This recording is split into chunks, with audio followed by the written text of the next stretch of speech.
Hi friends, welcome to Gorantla Padma channel. ఈరోజు నేను కరివేపాకుతో పొడి తయారు చేస్తున్నాను.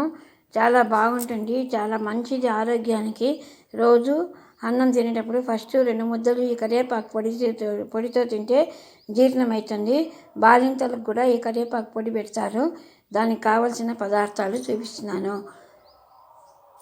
ధనియాలు 2 టేబుల్ స్పూను, జీలకర్ర 2 టేబుల్ స్పూను, తగినంత ఉప్పు, శనగబాడలు ఒక 3 టేబుల్ స్పూన్లు, ఉద్దిబాడలు 3 టేబుల్ స్పూన్లు, ఎండు కొబ్బరి తురిమిది కానీ ముక్కలు కానీ ఒక రవ్వ, చింతపండు నిమ్మకాయ సైజు చింతపండు, ఎండుమిరపకాయలు మీకు తగిన కారం 5, 6, 7, 8 వేసుకోవచ్చు. కరివేపాకు ఎంత ఉందో దాన్ని బట్టి కారం వేసుకోవచ్చు. దాంట్లోకి తెల్లగడ్డలు 2 ఒలిచి పెట్టుకొని వేసుకోవాలి. దాని కరివేపాకు బాగా కడిగి పొడి బొట్ట మీద బాగా ఆరేసి దాన్ని ఈ విధంగా వేయించుకోవాలి.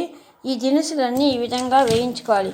ఉద్దిబ్యాళ్ళు, శనగబ్యాళ్ళు, ధనియాలు, జీలకర్ర, లాస్ట్లో కొబ్బరి వేసి దించాలి.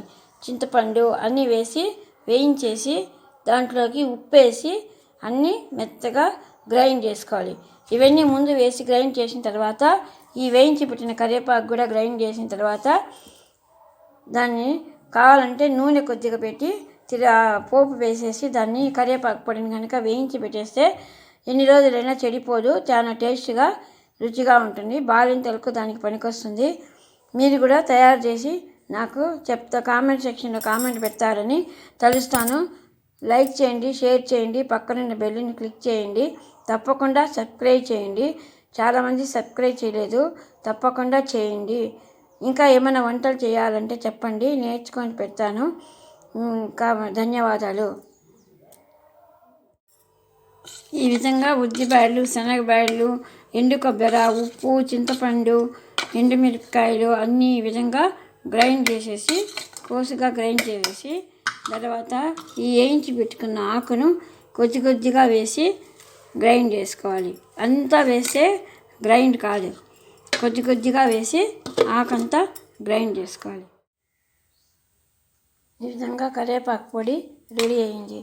ఉద్దిబ్యాళ్ళు, శనగబ్యాళ్ళు, ఎండుమిరపకాయలు, కొబ్బరి, ఉప్పు, చింతపండు, తెల్లగడ్డ లాస్ట్లో ఒక పొడి వేసి ఆకు కొంచెంగా వేసి ముందు బేడలన్నీ వేసి మిక్సీకి వేసిన తర్వాత పొడి ఆకు కొద్దిగా వేసుకుంటూ వచ్చి బాగా గ్రైండ్ చేసుకుంటూ వచ్చి లాస్ట్లో తెల్లగడ్డలు అట్లే కనుక ఏం వార్చాల్సిన అవసరం లేదు. పచ్చి తెల్లగడ్డలే పాయలుగా తీసేసి దాన్ని వేసేసి బాగా గ్రైండ్ చేసి తీసేస్తే చాలా టేస్ట్గా ఉంటుంది. కరివేపాకు పొడి బాలింతలకు చాలా ముఖ్యమైనది. తినచ్చు రోజు కావాలంటే. మనం కూడా ఆరోగ్యానికి చాలా మంచిది. ప్రతిరోజు కరివేపాకు పొడితో ఒక ముద్ద తింటే ఆరోగ్యం చాలా బాగుంటుంది. జీర్ణశక్తి బాగా పెరుగుతుంది. తప్పకుండా మీరు కూడా చేసుకొని చూస్తారని తెలుస్తాను. ధన్యవాదాలు. సబ్స్క్రైబ్ చేయండి, లైక్ చేయండి, షేర్ చేయండి, పక్కనున్న బెల్ని క్లిక్ చేయండి.